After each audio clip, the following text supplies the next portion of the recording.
Vamos a otros temas. La preocupación ha generado el constante aumento de contagios de COVID-19 en nuestro país. Desde el Ministerio de Salud confirmaron que estamos ante una quinta ola de contagios y no se descartan nuevas dosis contra el coronavirus. Para profundizar más sobre este contexto, estamos con la doctora Lorena Tapia, investigadora del Instituto de Ciencias Biomédicas de la Facultad de Medicina de la Universidad de Chile, integrante también del Comité de Vacunas del Ministerio de Salud. ¿Cómo está, doctora? Muchas gracias por acompañarnos. Hola, buenos días, Nicolás. ¿Qué tal? Hemos hablado tantas veces con respecto al contexto sanitario y voy a comenzar más o menos como siempre, digamos, preguntándole cómo ve el contexto, la situación actual. Hay un aumento de nuevos casos, también de positividad y casos activos. Esto también cómo se va confluyendo con respecto a el número de hospitalizados, que eso siempre es muy relevante. Bueno, sí, Nicolás, efectivamente, hace unas semanas que vemos un aumento de casos. Habíamos llegado a tener un número bajo, pero no cero, ¿cierto? Y eso significa que el virus sigue circulando, no solamente acá, sino en el mundo. Y además los cambios que este virus ha tenido y las variantes que han ido apareciendo han ido mostrando mayor transmisión o capacidad de transmisión entre personas. Y efectivamente las variantes que pueden estar circulando ahora en nuestro país pueden tener que ver con cepas más transmisibles. Y por lo tanto es esperable que vayan aumentando los casos. También estamos en situación de invierno, donde estamos más hacinados, ventilamos menos, y hay una situación o sensación de la población a que esto ya está pasando.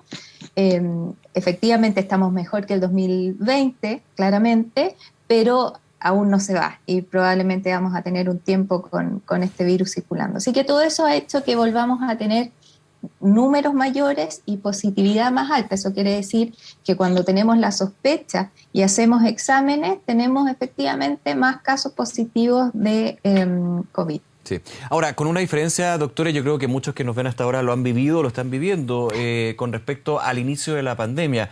Ahora hay una cantidad de virus respiratorios dando vuelta y de hecho se ha adelantado en términos de tiempo, el sincicial, adenovirus, metaneumovirus. Esto también complica bastante el escenario para todavía no comenzar invierno, digamos, oficialmente, ¿no? Sí, los virus respiratorios estaban de cierta manera esperando aparecer, creemos nosotros, porque tuvimos 2 años con circulaciones bien bajas, empezaron a circular ya a mediados del año pasado. Desde esa fecha hasta ahora hemos tenido una circulación alta, no tan alta como hemos tenido, por ejemplo, para virus respiratorio sincicial como otros años, pero sí está aumentando. Las condiciones del tiempo, ¿cierto?, están permitiendo que empiecen a circular más en nuestros niños, también en adultos, y eso se conjuga con la aparición de COVID. Afortunadamente es una situación todavía controlable, pero creo que tenemos que hacer el llamado a mantenernos con cuidado y a evitar que esto nos sobrepasen los sistemas de atención de salud.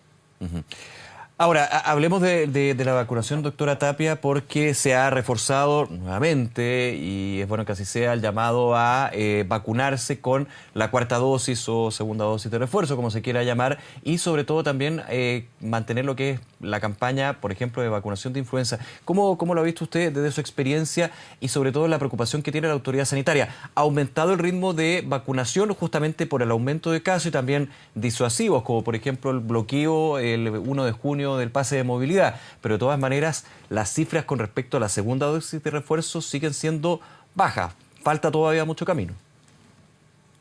Exactamente, eso es lo que a lo que están llamando las autoridades, a mejorar las coberturas de vacunación y de los refuerzos. Tenemos un porcentaje bien importante de gente que ha recibido la vacunación o la primera vacunación completa, pero se ha visto que en el tiempo los anticuerpos van bajando y la recomendación actual de las autoridades es mantener vacunaciones completas y reforzadas en la medida que van apareciendo y que van circulando estas nuevas variantes que nos van a probablemente seguir apareciendo. Esa es la recomendación de nuestras autoridades, con la cual obviamente estoy de acuerdo. Así es que, ¿y por qué? Porque efectivamente tenemos una protección. Si uno piensa en comparación también con el 2020, el cuadro clínico de este COVID en relación a lo anterior, ¿cierto? La cantidad de pacientes graves que tenemos no es comparable a lo que teníamos al inicio, y esos son los efectos de la vacuna. Así es que, si bien nos podemos resfriar y podemos contagiarnos, y hay mucha gente que vacunada sí ha tenido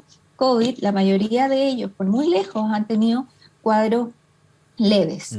Así es que en eso tenemos que seguir esforzándonos para no copar las hospitalizaciones y sabiendo que sí vamos a tener probablemente hospitalizaciones por los otros virus respiratorios que están circulando. Es el punto A. ¿Y se nota en los datos con respecto a hospitalizaciones, doctora, el efecto que tiene la vacunación? Ya lo hemos visto en olas anteriores, si queremos ponernos en esa nomenclatura, digamos. ¿Está siendo evidente también el efecto, el beneficio y la protección que genera el estar vacunado?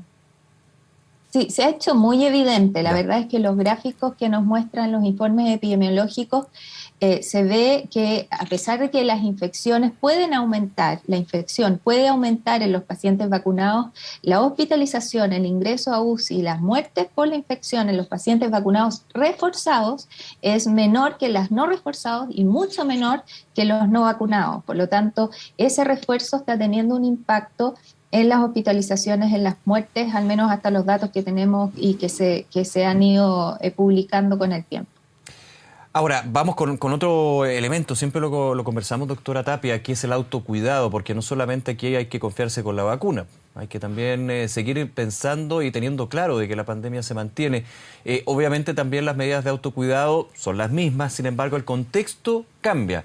Sobre flexibilización en algunas medidas, no hay cuarentena, el tema de los aforos, hay un cambio también en el plan paso a paso. ¿Cómo evalúa usted este punto que es súper relevante porque tiene que estar muy conectado con la campaña de inoculación? Sí, en realidad los pilares del manejo de la pandemia tienen que ser vacunación, por un lado, un pilar muy importante, diagnóstico y trazabilidad idealmente de los pacientes, de manera de poder identificarlos, aislarlos y tratar rápidamente a los contactos, y por otro lado, el autocuidado. Si bien ahora tenemos, ya que estamos más vacunados, se han aumentado los aforos, hemos flexibilizado un poquito más la presencialidad, y eso también está muy bien para cosas que han sido esenciales, como las clases de los niños, las clases en las universidades, algunos trabajos. De todas maneras, tenemos que estar conscientes que el autocuidado, y en la medida que nosotros estemos con síntomas respiratorios, tenemos que cuidarnos de evitar contagiar al resto, usar nuestras mascarillas, el lavado de manos frecuente y evitar salir en condiciones que nosotros podamos estar infectados. Para este y otros virus nos va a servir también, claro. Y eso lo hemos visto, nos va a servir para los otros virus y otros agentes infecciosos que pueden afectarnos a nosotros, no tan gravemente, pero que sí pueden afectar gravemente a lactantes, a guaguas chicas o a adultos mayores que tienen patología asociada. Hay otro punto acá, y lo hemos conversado también, la ventilación de los espacios cerrados, que por supuesto con la baja de las temperaturas, las condiciones de otoño e invierno se hacen más difíciles, pero se hace aún más importante no solamente para el SARS-CoV-2, el virus del coronavirus, sino para el resto de los virus. Así es, la ventilación, tal como tú dices, también es un punto importante, ideal mantenerlo siempre, ventilar las casas, ventilar las salas de clases, ventilar los lugares donde nos reunimos, idealmente reunirnos en lugares abiertos, eso también es algo que disminuye bastante los contagios, y de nuevo, no solamente COVID, sino el resto de los virus respiratorios que están circulando. Ahora, usted decía el testeo y trazabilidad, que ya lo conocemos también, digamos, pero siempre genera discusión. Uno podría, por lo menos en los datos que se entregan de testeos, ver que hay un número quizás menor que en otros meses. Me remonto solamente al mes de enero-febrero, por razones obvias, pleno Omicron. ¿Esto está dentro de la normalidad o también hay un tema ahí de que habría que aumentar el testeo? En algún minuto se llegaban a los 90.000 exámenes PCR promedio, digamos, al día. Sí, la capacidad de testeo creo que está aún y se podría aumentar en caso de que vuelvan a aumentar de nuevo los casos. La positividad está en alta, pero tampoco es del 30% de lo que tuvimos el primer año, pero sí efectivamente está alta. Lo ideal es ir bajándola y testear más. Probablemente las autoridades están pensando en ir a testear más. Y lo otro es que hay una serie de test o de pruebas que la gente se está haciendo probablemente en sus casas y que no están siendo notificadas en este número oficial de pruebas y que pudieran tener que ver con un número mayor de enfermos. Y yo espero que en ese caso los pacientes que tengan ese tipo de informes de pruebas donde salgan positivos, se asuman positivos y tengan todos los cuidados que un paciente positivo con una PCR hecha en un laboratorio. Lo ideal es que las pruebas sean hechas en los laboratorios oficiales de manera de ir notificando esto, ¿cierto? Y de tener una idea real de lo que está pasando, pero probablemente tiene que ver con eso también. Doctora Lorena Tapia, como siempre, muchísimas gracias por acompañarnos en Canal 24 Horas. Que esté muy bien, buena semana. Gracias, Chao, Nicolás, que esté muy bien. igualmente. Chao.